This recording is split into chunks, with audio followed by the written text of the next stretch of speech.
Trouble tears, they'll end you Everyone Plays Chess is a tale of African American men and women who, through extreme circumstances, were forced to look outside of the box of background, race, and any other circumstance that might limit their happiness and success.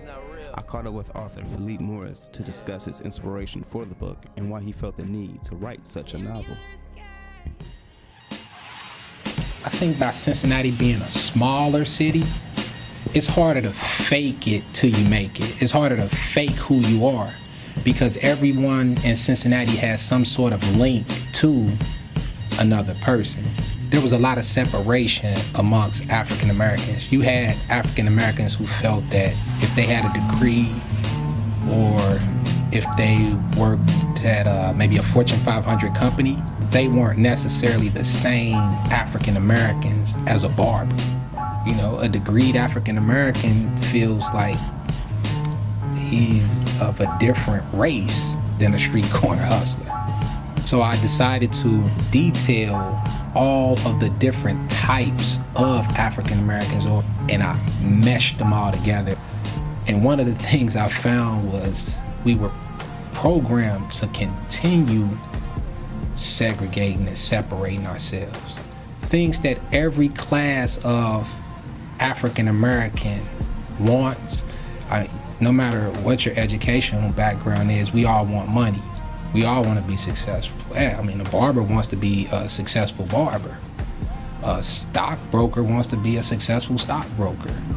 I think through the book you'll understand that just because this particular African American didn't sit next to you at Xavier or UC, you can't label him or her a bad person. What I would love to do is take my reader away from that chessboard through a series of books back to when the African American stood as kings and queens.